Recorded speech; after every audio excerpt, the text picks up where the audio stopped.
And that's useful for us, I think, and important as we progress this way of working. And I just want to say a few brief things about the importance of this agenda to all of us and the importance of taking action on this agenda.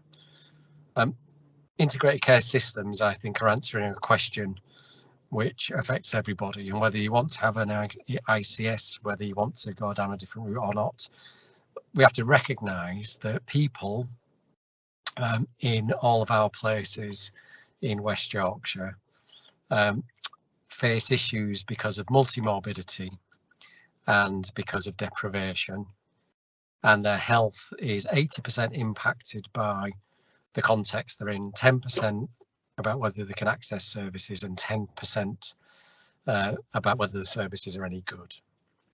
So in that context, having a partnership of councils, the NHS, the third sector and communities, which seeks to improve outcomes for local people, it means that we can look at these wider determinants of health, this 80%, having somewhere to live, someone to love, something to do. We can focus on the access to services that people have, and we can focus on whether those services are any good. And from the beginning, over the last 6 years, we've been saying we must do that because we've got the opportunity to do it. And having lived in West Yorkshire for several decades now, I'm not originally from West Yorkshire. I'm from the other side of the Pennines. I'm really sorry. I do have Yorkshire children, if that counts. It's clear to me that we're in unprecedented times. So once in a generation floods have happened 3 times in 10 years in Calderdale. Bradford's been flooded. I'm sitting in Leeds at the moment, in an area that's next to the river that was flooded catastrophically just a few years ago. So climate change, air quality, flooding, fire, etc. is affecting all of our lives. And we can do something about it, because our partnership also has a saying that we should stop admiring the problem and start doing something about it.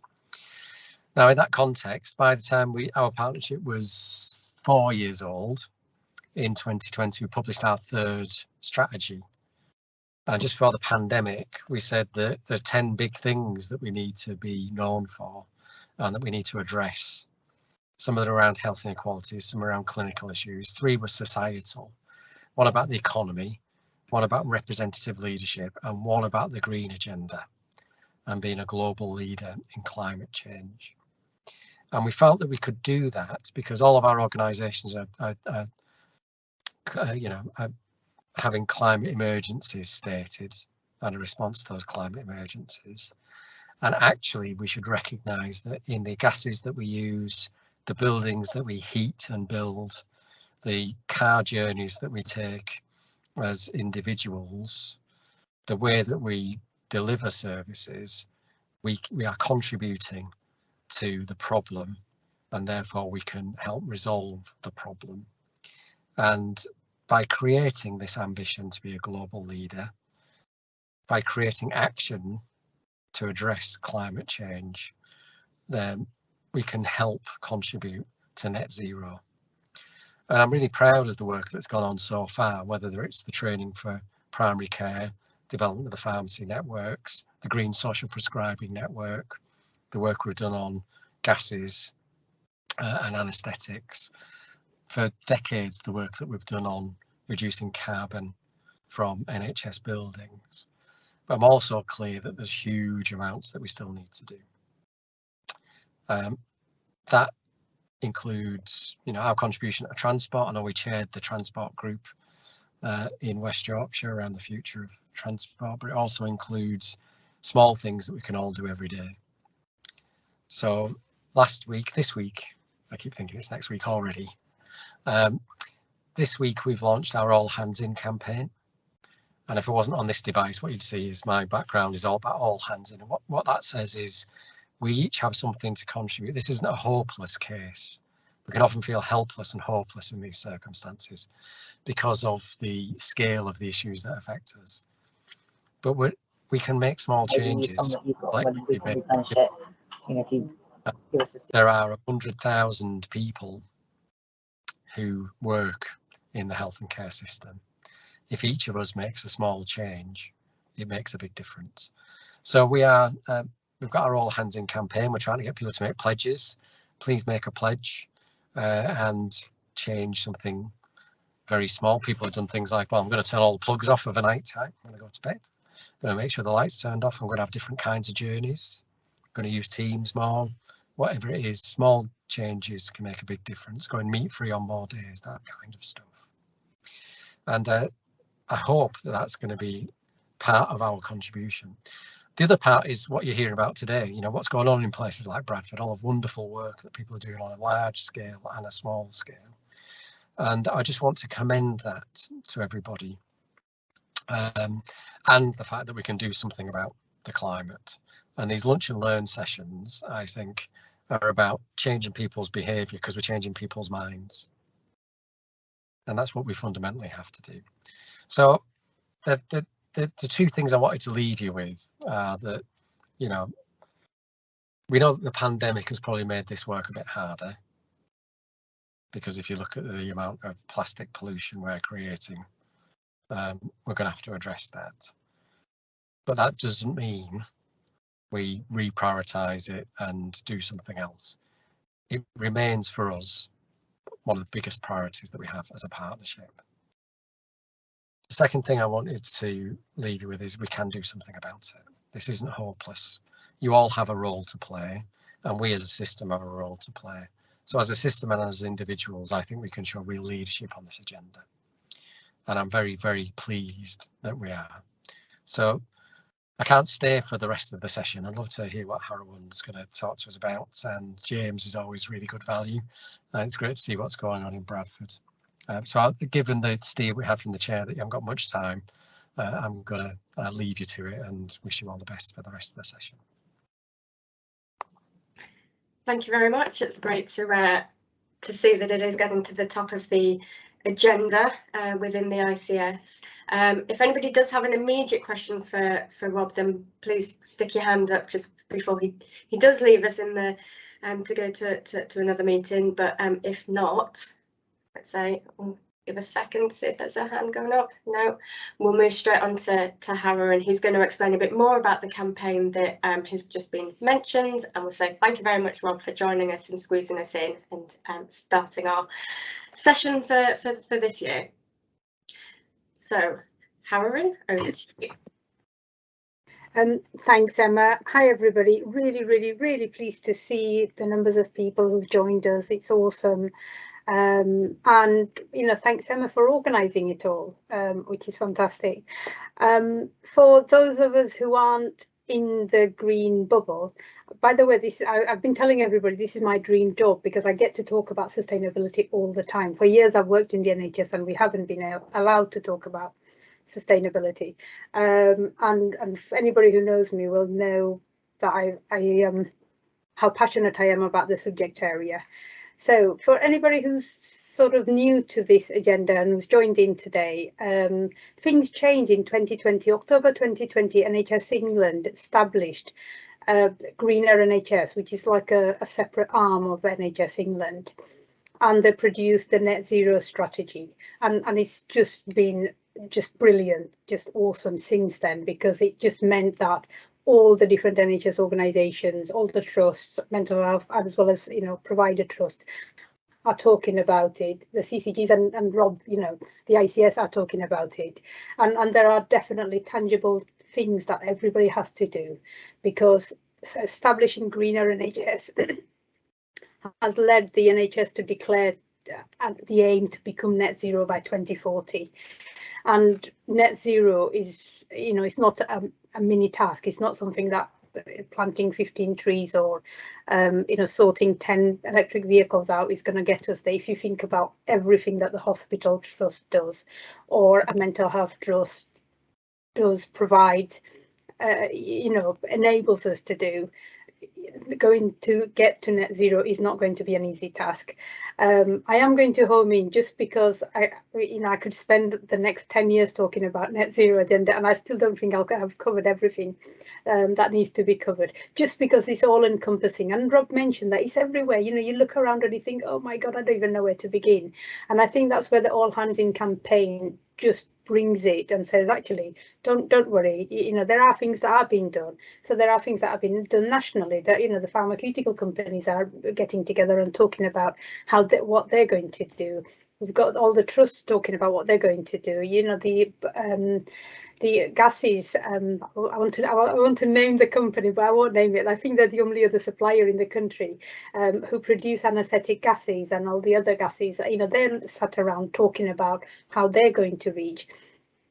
And I think just one other thing is that from now, any organisation who's supplying to the NHS with a value of over 5 million have been tasked to do a green plan, or how they're going to meet our target, help us meet our target. And from 2025, the number of organisations will go up. There'll be more organisation. So it's not, we're not the only one who are going to sort this net zero agenda out. But we have to make a start. We are at the forefront. We're the early adopters. We're here. We've given up our lunch break to sit through this, and we're going to do that. So first thing first, Emma, if you could, get that video clip. So I think it's about 2.5 minutes. It was part of our launch that took place last Monday. So we had a soft launch. It wasn't an all singing, all dancing event. It's a video clip with a website and some associated resources that we can all have access to. Everybody can access it. So Emma's going to play this video clip. It's all about senior leadership across West Yorkshire, the West Yorkshire Health and Care Partnership, saying it's important. And because it's not, it's not just myself, Emma and James who think it is important. Our leaders and our senior management are thinking the same. So when you're ready, Emma, please press play or share screen. I will. Just give me 1 sec. Hopefully this will work, and if not, I've got my techie colleague who will also hopefully be able to share it if I get stuck. So thank you.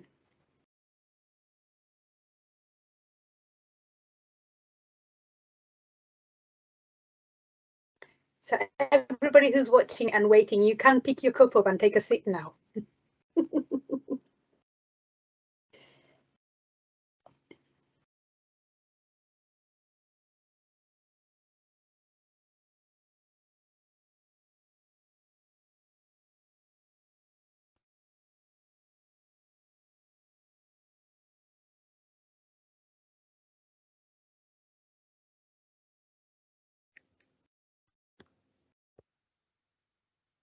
Yay!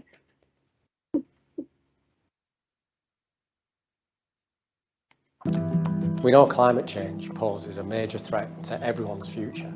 As health and social care providers, we have a special interest. Because we see the direct link between carbon emissions and the health of our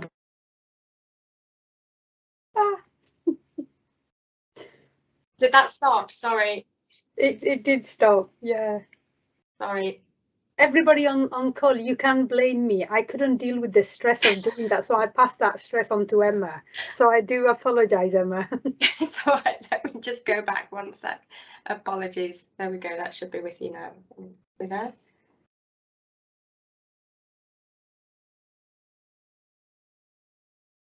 No sound, Emma.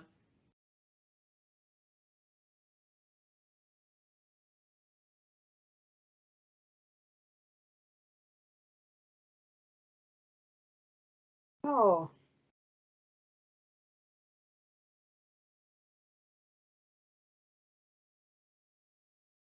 Emma, we're back onto the main screen. It's not playing anymore. And we've lost your sound as well. Okay, sorry everybody. Let me start this further back again from the beginning again. Right, share and share with sound. We know climate change poses a major threat to everyone's future. As health and social care providers, we have a special interest. because we see the direct link between carbon emissions and the health of our communities. Reducing our impact on the environment is vital to improve health for everyone. You, me, our colleagues and our children. That's why all of us across West Yorkshire Health and Care Partnership are taking climate change into our own hands. We are committed to making fundamental changes to the way we work. Through increased investment, mitigation and culture change throughout our health and care system. To lead the way to a better future. That means prioritising environmentally sustainable solutions. by influencing national agendas. And working with local people on issues like transport, green spaces and housing. To improve support for our communities.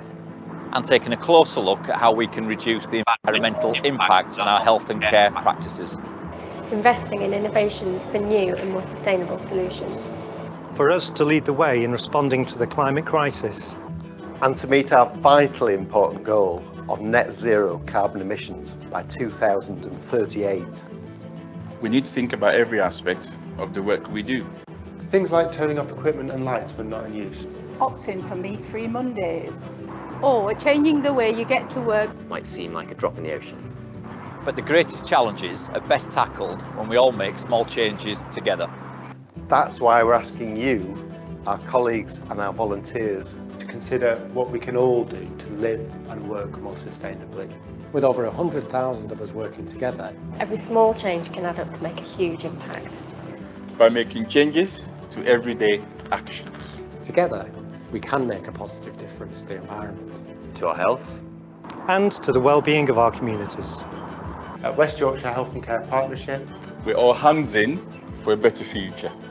To learn more about what you can do and to make a pledge, visit allhandsin.co.uk.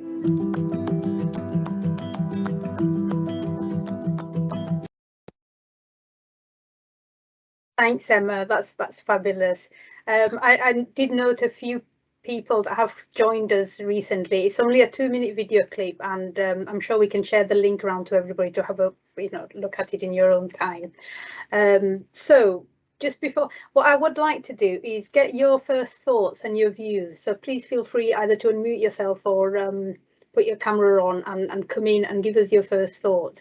I'd also like to take 2-3 minutes and just talk you through the website, which is, I can do that as part of my screen share. But yeah, and I'd also encourage you all to make a pledge. So any thoughts? Come on, who's going to be the first one to stick their hand up or just shout? It must be really nerve-wracking. Alexis, go for it. It's great. I think what we need is stuff. I think we need stuff on the webpage and also across the whole of the Greener NHS to start pushing the bigger agenda. But it would also be great to kind of see the stuff that West Yorkshire and the rest of the region are looking at for our targets and what we'd like everybody to get involved in as well. Thank you.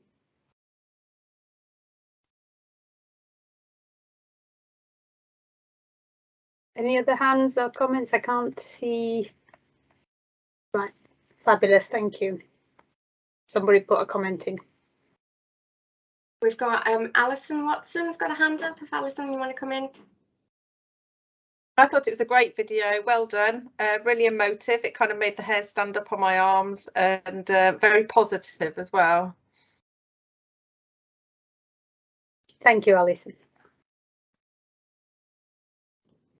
Anybody else? If not, I'll share my screen and just talk you through the.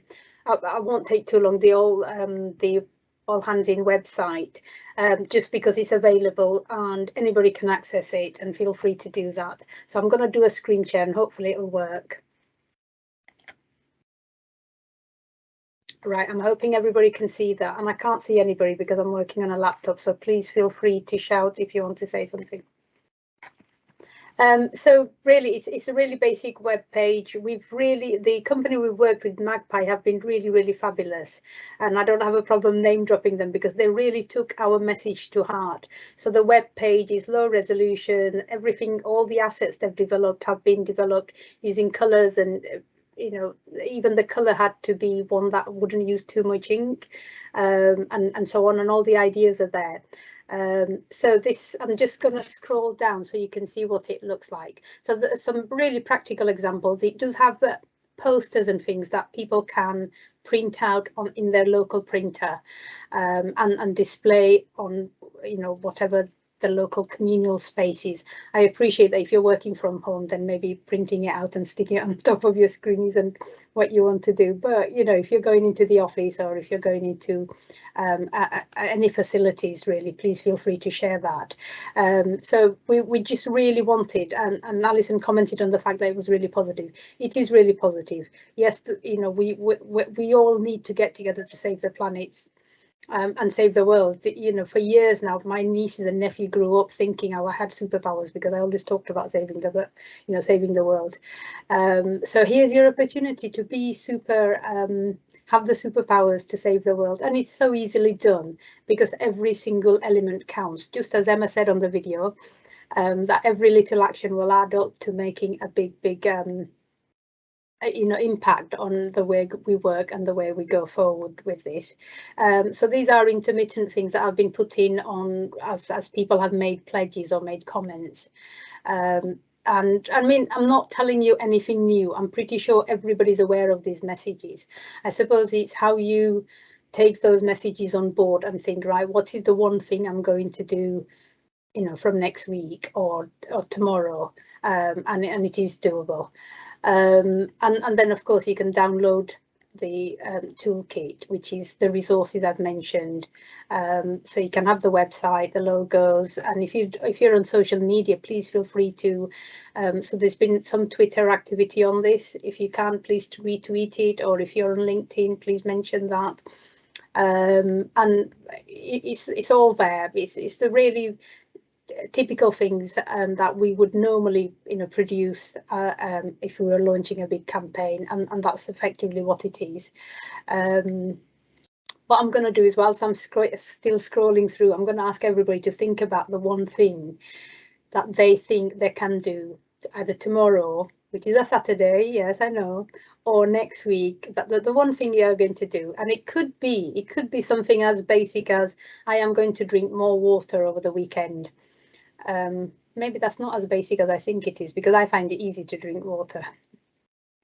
But you know, if you're going to have, I don't know, an extra glass of water instead of having a drink, and I'm referring to soft drink, then you know that might be your pledge today. But just have a think about it. I would really encourage everybody to log on and put in a pledge. You can anonymize it, but it'd be great if you put your name down. I promise not to contact you and say, have you lived up to your pledge? Honest, I won't. But feel free to do that. And you know, I'm going to stop sharing now so I can see people, and please feel free to stick your hand up and tell us one thing that you're going to do that will be different either this weekend or next week.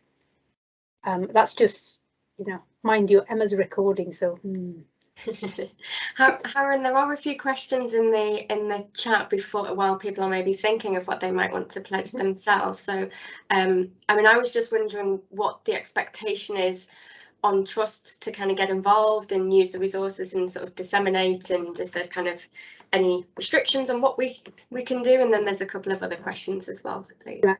So if I respond to you first, Emma, it has been sent to all the comms teams across the region. So all the local authority comms and trust, the NHS trust comms team should have got it and should have disseminated it. Maybe some have done it more than others. Maybe some have, you know, highlighted it more than others. So everybody should have received it in some form or other. It should have gone out. The ICS, all staff who are classed as ICS staff should have had it as part of their weekly comms. Either, I think it went out last Friday so that people can see it on Monday. Just hyperlinks to the video clip and the website, just saying, you know, here's an opportunity. There will be other activities. We had a soft launch. We're aiming to have a continuous presence of some element from now right up to December. So that's what we want to do. I mean, come July, I really want to do a thing about how many people have logged on and said, not numbers, not names, just numbers, saying that we've had that many people who've made pledges sort of thing.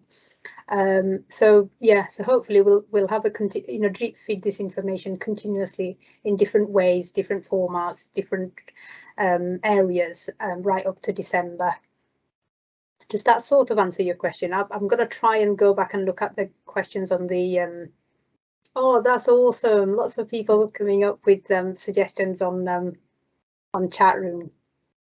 There's a question from Alison about which company we used, and I think you said it was Magpie, didn't you? But you might want to take that offline, Alison, if you're wanting to kind of replicate down in Kent. And a question from Nadia about whether other organisations are allowed to make a pledge and use the resources, which Alexis has kind of half answered, but you might have your own response to that, Harrowin. Nadia, Wica's right in there, and you should have had that same comms go out via the local, localized internal, whatever your communication system is. Sorry, I don't know what your local staff version is, but it's gone out to everybody. It was definitely a West Yorkshire Health and Care Partnership piece of work. When the original when the original idea was discussed last June of 2021, it was definitely seen as a big picture, and it was definitely a West Yorkshire campaign, not a health or a social care. It was health and social care campaign. So please get in there. There's somebody, oh, that's Emma.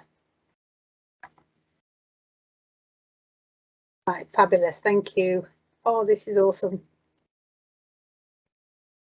Thanks, Nadia, for the big plastic count. That's another plug, everybody. That could be another thing you could get involved with. There's one, I think we take one final question here and then we'll move on to James, if that's all right, Harrowin. Is how do the pledges link with your green plan for the trust? You might have a response to that one. So all the trusts have their own green plan. We as an ICS have a green health and social care green plan.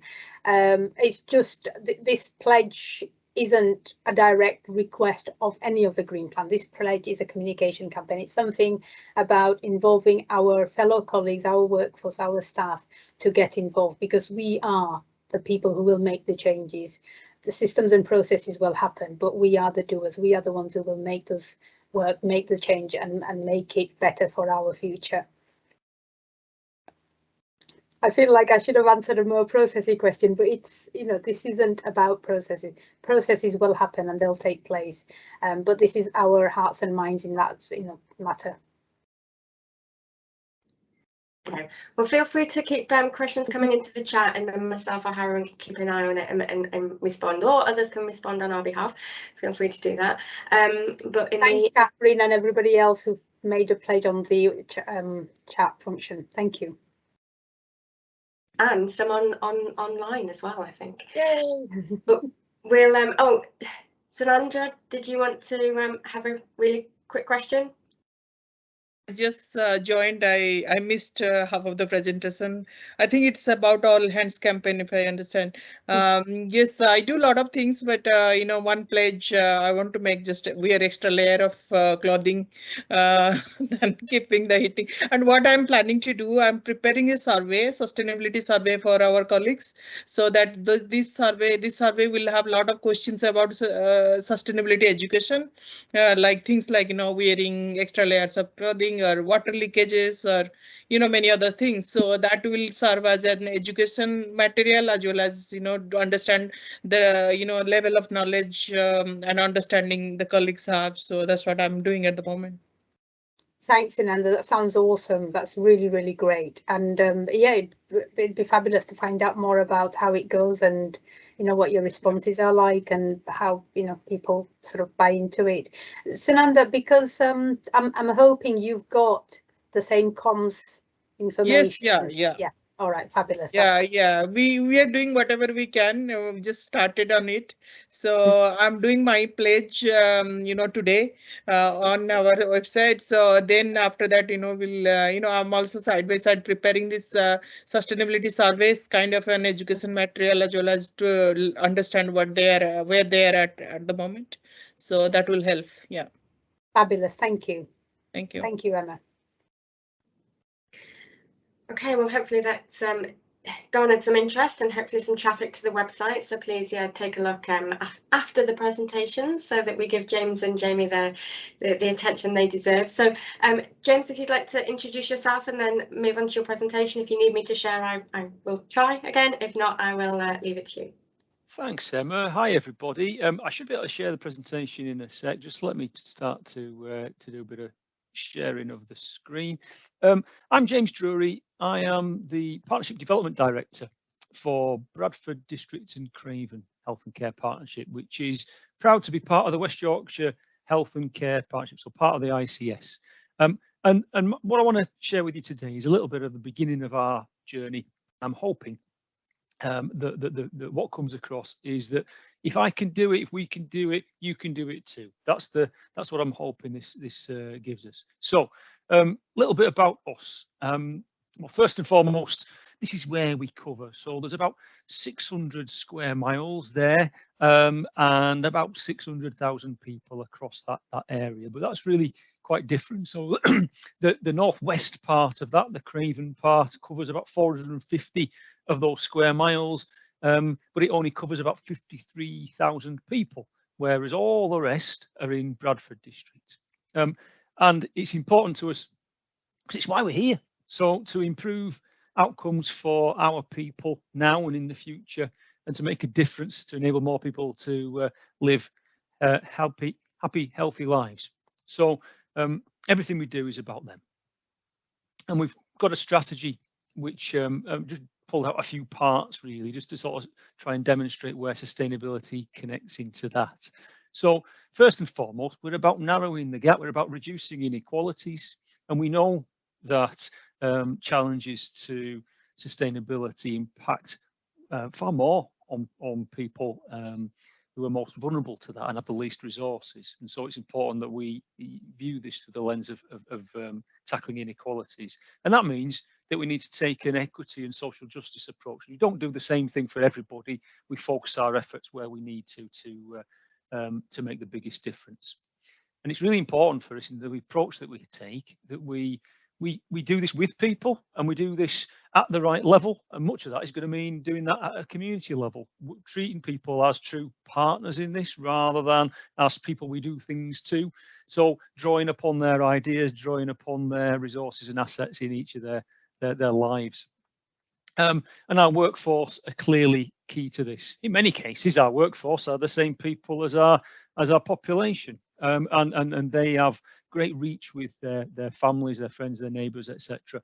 But we're all about making sure that our workforce has the agency, the autonomy to be able to do the right thing. So we want to empower them to act on sustainability too. And you've just heard all about the pledge idea, which means that people can take action at the level that's right for them.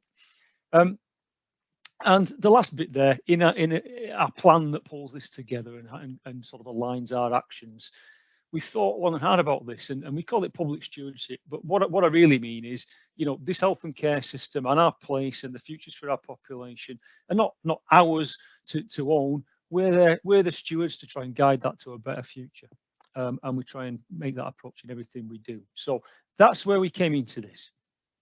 So we're a health and care partnership within an ICS for a place. And you might think that primarily what we do is that we commission and provide health and care services, and we do that. We do that, but we do much more than that. So we're part of a family of partnerships in our place, which you can see there. They cover the economy and jobs. They cover having safe, strong communities, everything around children from education to social care, etc. Culture, really important, employment and skills. And critically for this conversation, we are part of the Sustainable Development Partnership. So the health and care partners don't just do their core activity, but they make a contribution to each of those other areas too. And one of the really interesting things that we've started with is a conversation with the Sustainable Development Partnership about how can we support each other in our aims. And I'll tell you a little bit more about that in a moment. One of the probably the key things that we started with as an approach is to try and weave in sustainability. So, you know, there are great people like Emma and other colleagues who are making great strides within their trusts around sustainability. And we want to support them to do that. But more than that, I want to make sure that every bit of what we do in every conversation is thinking sustainability, and so weaving it in and making sure that 100% of our resources are going towards this in the way that the best way they can is important. So we have an agreement about how we'll work together. We call it our strategic partnering agreement, or SPAR. And we said in there, you know, we're going to take this long-term view about being stewards of the system for future generations. So that's embedded in what binds us together. We are also setting up a partnership board to take the big decisions for our place. So in other places, you might call that your committee of the ICB, for example. That's what it is in our place. And in their development sessions, as they set up, then we ask them, well, what do you really want to be known for? What do you really want to focus on, as well as doing all the must-dos like delivering on your NHS mandate requirements, for example? And they said sustainability. We think we want to be focused on sustainability and other things too, but sustainability was amongst them. And so we've keyed up to report to them regularly on that, and we've committed that we're going to go back in July and tell them what we've been doing and where we're up to. So gives me some accountability back to them, gives them the connection and insight that they've quite rightly asked for, but gives us, when we want to get things done as a partnership around sustainability, leadership from the top and commitment to do that. We're also starting to embed sustainability in various ways. So we've got a series of place-based transformation programs, our Act as One programs, and through Huaren and Frank, we've been able to access training on sustainability and make that available freely to all of our transformation program teams. We think that's really important as a good start, because it means that when they're planning out what changes will happen in the future, they're thinking sustainability from the beginning and baking that into their ideas, not retrofitting it at the end. And then we've got a backstop really to help us catch stuff where we might have missed things, which is when things go to the partnership board, before we make a decision, we're going to make sure that that we've asked ourselves the question about, well, what are the sustainability opportunities and implications of this choice that we're being asked to make? And so we've baked that into our reporting templates. We've also started some good work around the ICS Green Plan. So all of our trusts have got an idea about what they're doing to deliver on that. And we've mapped together what all those things are. And we've crucially also mapped against what the Sustainable Development Partnership is trying to do and where those things overlap. So are there some things that we just need to get on with ourselves? Are there some things where some of us are going great and others are a bit stuck and we can help each other out? Or are there some things where, do you know what, we'd do a much better job of this if we did it once? And also, how do we add other people into it? So we've got 70 odd GP practices. We've got many care providing organisations, home care and care homes. We've got hundreds of VCS organisations. How do we support them to all play their part in this as well, and to use the know-how, the resources, etc., of the bigger organisations to help the collective? So that's what we're aiming to do and have started to do by mapping those things out. Emma and I and others have got more conversations to come about which things do we really want to push on first. But we're about building that network and sustaining that momentum so that we can keep moving forward, even if each step is quite a small one in its own right. So next, we're going to look at some shared projects. Neighbourhoods feels like a really good place to start. The Sustainable Development Partnership was talking about how do we make homes of good quality that are well insulated? Is there a way that we can make energy renewably generated and cheaply available to neighbourhoods in places of highest deprivation? So, you know, that would be great, wouldn't it? That we bake that into what everybody's daily life is like in those places and really make a change to their cost of living now and in the future. how do we think about factoring carbon into the commissioning choices we make? We haven't necessarily done that historically, but that's another place for us to go. And that learning, that training that I mentioned, well, my ambition is that we make that something that we all do in our partnership in Bradford District and Craven. But you know, let's kind of build on what we've done so far. We want to showcase some of those successes that are happening in individual organisations and more collectively, and we'll use that partnership board as an opportunity to do more of that and to gain some support for pushing further and faster on some of the other initiatives we want to do. And so while I really want to make this a mainstream preoccupation for our whole partnership, we also really need to look after those folks who are at the vanguard of this, that are really pushing it forward, and make sure that those people are properly supported to keep doing what they're doing, because it's great. So that's what we've done so far. We're nothing more than on the first page of this as a partnership, but within that, some of our organisations have really made some great strides. And my start point and my end point are the same, which is, look, if we can do this, you can do this too in your place. So that's me. Thanks, Emma. Brilliant. Thanks, James. In the interest of time, I'm just going to move straight on to Jamie. If people have got any specific questions for James, then please do put them in the chat, and hopefully we'll have a few minutes at the end to go to both James and Jamie for questions. And if you're from another from another region other than Bradford and Craven, hopefully there's something you can take back and chat with colleagues in your patch. So Jamie, I see you've already got your slides up, which is brilliant. If you'd like to introduce yourself and then just take it away, please. Thanks very much, Emma. Thanks everybody for the invitation today. So I'm Jamie Saunders. I work in the Chief Exec's Office at Bradford Council, and particularly for the last 2 years to our new Strategic Director for Place, Jason Longhurst, who is leading on the whole sustainable development agenda for Bradford Council and Bradford District. I suppose the very short preamble to that is I started this journey 30 years ago. This is my 30th year working on sustainability for Bradford Council and Bradford District. So this is a long and hard road we are on. There are many practical things that people have done, and we have made massive progress, but the scale of the challenge is pretty significant, which we'll touch on. I think the fundamental bit, and part of the reason for asking, was we're trying to do things slightly differently in Bradford Council and work with our partners in a different way on this agenda.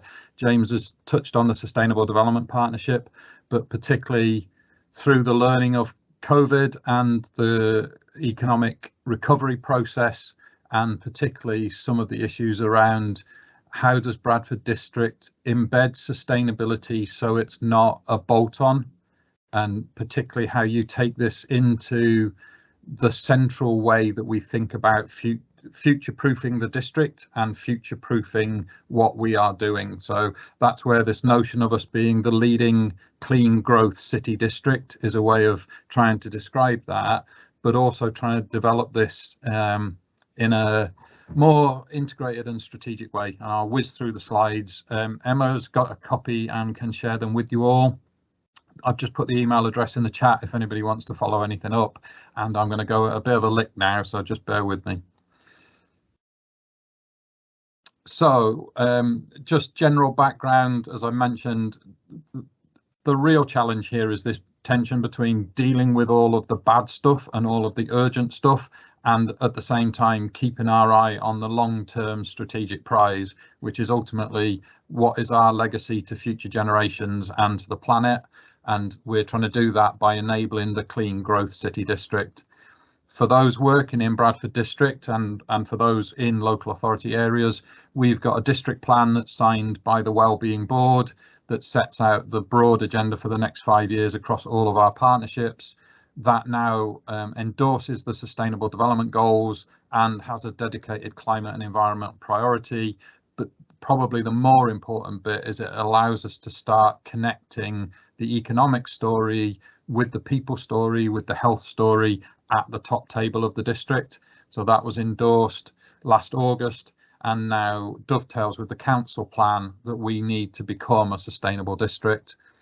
Just in terms of clean growth, it's really sustainable development in a different guise, partly to move beyond net zero, partly to move beyond greening. This is fundamentally about the design, the choices, the operations, the decisions that every single organisation and person makes. We're aware that a lot of the net zero agenda is technically complicated and has ended up with a focus pretty much solely on decarbonisation. And the challenge then is, how do we become more integrated and holistic so we can connect the social, economic, environmental stories together? And that really then becomes Bradford's main pitch on all of this, that if we can become the clean growth testbed for well-being, resilience and prosperity, we can start to show that you can do all of this by doing your day job better and differently. And that's about how we integrate this so that we don't have to find millions and millions and millions of pounds to address a single issue of net zero. We look at how we're going to regenerate the whole of the district, and in regenerating the district, we can get all of these additional outcome benefits, including better health for people, a better quality environment. Many of you will be aware that for many years, part of the issue here is the economic system essentially went, it's okay, the environment's an externality, it's somebody else's job to clear up the mess. And part of this agenda is, how do we fundamentally start to bring that environment economic responsibility into the heart of what we're doing? Because at the moment, clearing up everybody else's mess is not getting us to build a better future. We're ending up fixing problems rather than investing in the long term. So we have set out an initial position on the Clean Growth City District. We're now working with WSP, a major international consultancy, and we'll be driving this forward over the next 6 to 12 months, ready for a new economic partnership for Bradford District next year, working with our economic partnership and the new chair of that, Dr. Manoj Joshi. And it fundamentally says, let's move this from being a green and environmental agenda to becoming absolutely centre stage in how we reshape the future of the district, how we reshape housing, how we reshape neighbourhoods, how we think differently about infrastructure, how we think about NHS and health provision, how we think about public services, and, as James alluded to, how we think about citizens and communities living well together at a neighbourhood level. So all of that boardroom to doorstep challenge is at the heart of all of this. And critically for us at the moment, some of this is less about the role of the individual than the system changes that need to take place. If we can put the right EV charging infrastructure in Bradford District, if we can put the right hydrogen infrastructure in, if we can work with people to retrofit and repair their buildings at scale, the challenge of making this a mass individual process changes, because we're doing this collectively and we're doing this systemically. So again, that might be something we want to explore. Yes, individual behaviour is critically important. Yes, everything that we can choose to do is key, but actually there's some pretty fundamental systemic things that need to change. And if we can change those in Bradford District and be the showcase and test bed for doing those, we can address the donut economics, we can address the planetary boundaries, we can show how we're delivering on the sustainable development goals, and more importantly, some of the work we're doing at the moment is, how do we avoid being hijacked by single issues? This is about developing a much more integrated approach. I can touch on the reasons behind the diagram at another time. Suffice to say, we're trying to work out how we don't get fixated on a single issue when we need to be more joined up in what we're doing. Just want to give you some really quick examples from Bradford District. In September, we'll have one of Europe's biggest clean air zones going live. The money that's already been spent on the clean air zone is already making a massive difference at the moment. That's a £50 million investment in sustainable development. So although it is front end loaded on vehicle emissions and legal compliance, because of the health outcomes, because of the change to taxi drivers, because of the relationship we're now having with businesses, all major lorries and commercial vehicles will be transitioning to low carbon, low emissions. So this £50 million of the clean air zone is actually a £50 million investment in making Bradford District a place we feel proud of. Just to touch on, we've got a brand new village going into New Bolton Woods that starts to show how you make new neighbourhoods integrated into the urban fabric along the Shipley Canal Road corridor. We've got a brand new city market which will kickstart and showcase the sustainable food strategy that Public Health are working on. £20 million new market is on site. Construction has started with Kia. We've got a £4 million project opening up Bradford Beck, a current part of the river ecosystem of Bradford that's currently under concrete. We've got a brand new office block going right outside City Park. The diggers went on site this week. It's going to be one of the most sustainable office blocks in the north of England when it's completed. We've got Esholt. Those that know the Yorkshire water site at Esholt has just got planning permission for the biggest housing and eco-industrial development anywhere in West Yorkshire. So Keyland Development will be turning the whole of the old waterworks into 1 million square metres of circular economy, clean growth jobs, because as the youngest district in England, we need this to be about the economy. This has to be a growth agenda. We've got to find the future employment for tens of thousands of people, and we've got to do that in a clean way. Big debate about the future of the NHS estate, possible new hospitals, possibly a net zero hospital, possibly getting the DOH to actually invest in the infrastructure of a modern, sustainable healthcare system. The Mayor of West Yorkshire's got £850 million for a mass transit system, so suddenly we'll feel like a civilised Western European capital city that we all go on holiday to. That would be good. Up to and including the Odeon and Bradford Live. The credentials for the retrofit of the Odeon site will make that a 4,000-seater stadium opening next summer with a whole load of sustainability embedded into it. And we've also got £30 million on the Transforming Cities Fund to start to pedestrianise and reduce the impact of the car on Bradford city centre. So these are just a snapshot of over 200 projects and initiatives that are going on in Bradford, where we've been able to start to move from green projects and relatively small scale initiatives. Because we're now looking at this at a whole district level, we can start to look at over £1 billion of spending that's contributing to sustainable development, within which people can live their lives healthier and better. So it is a bit daunting and a bit massive, but I hope it's given you a flavour of where we're going. It would be remiss of me not to mention City of Culture, seeing as we're still being shortlisted. It's a pitch. If you're not supporting the bid, please do. The judges came this week and we're off to London next week to make the final case for this. And this is fundamentally about our sustainability story. So our long-term culture plan, Culture is Our Plan, is a 10-year culture strategy. Whether we're successful with City of Culture or not, sustainable development and the SDGs has been hardwired into our culture plan. And that makes the case for this all being about how we live our lives so that we can flourish and thrive and not feel guilty, and we can be creative and we can collaborate as communities. So a real big plug, I think, for the crossover to the culture world. There's other slides in the pack, the email's in the chat. Thank you very much for inviting me, and I'll take any questions if you've got any. Thanks very much. Cheers, Jeremy, that's brilliant. As a Bradford resident, it's certainly nice to see that the City Council is doing so much on this area, and hopefully those of you from other areas can maybe go have a nosy and on your own local authority websites and see if there's somebody like James or somebody like Jamie who you can get in touch with and try and make some progress in your area. Does anybody have any questions? You want to put your hand up or put a question in the chat?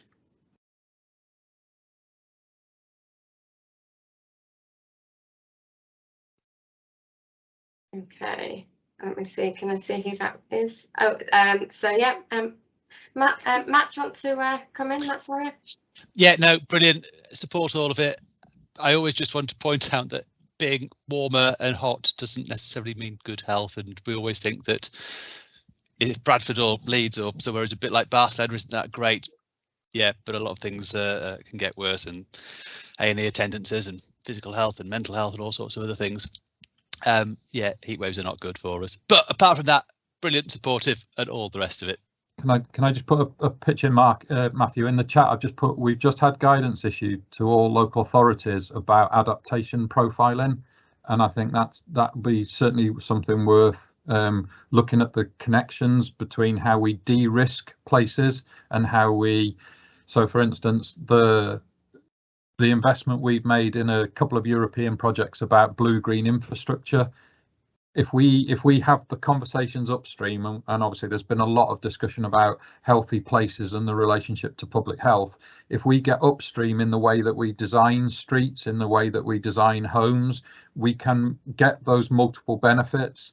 It's not necessarily just about a couple of co-benefits, it's actually about designing sustainable systems. So I think there's some real opportunities there for us to look at that. It's a real challenge. Unsustainability is a serious threat, but being more sustainable is the real opportunity. There's a massive prize here, particularly for Bradford District and West Yorkshire and the north of England, because of our geography.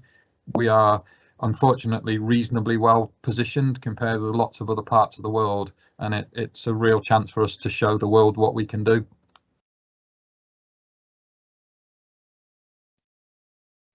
Okay, so anybody got any other questions? Or if not, I'll just draw your attention to the slide that I've put up now, which talks about some of our future sessions. So we're going all the way through to October, but with a break in August for school summer holidays.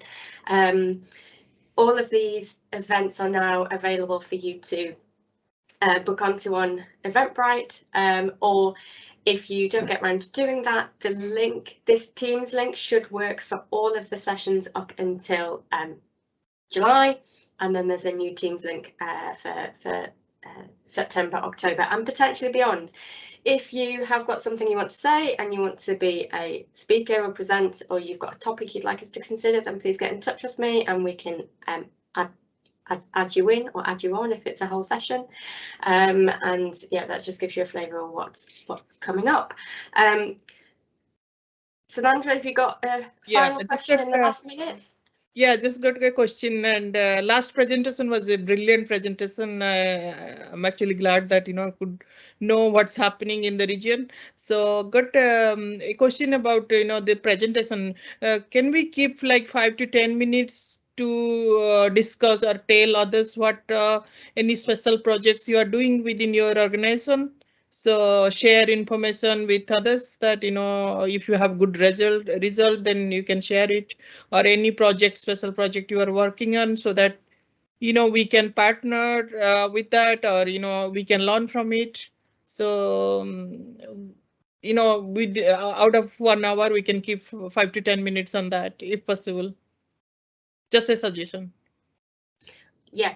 So normally we would definitely have a bit more time for questions and chats, because we squeezed an extra presenter into our first of these new sessions. We have run a little bit out of time. Obviously, I'd encourage people to make contact outside of these sessions if it's kind of triggered something you want to talk about. The recordings will be going up on the ICS website at some point in the future. The old sessions are still available. If anybody wants to go over the sessions that Alexis ran last year, then please feel free to. At the risk of sounding like I'm completely disregarding what Salandra's just said, because we are now 1:01, I'm going to kind of close the meeting. But obviously, if everybody wants to kind of chat afterwards or set up individual meetings, please go for it. We'll send around Jamie and James's presentations, and hopefully we'll get to see you on another session soon. Thank you to the presenters, and thank you to all for joining us. Cheerio!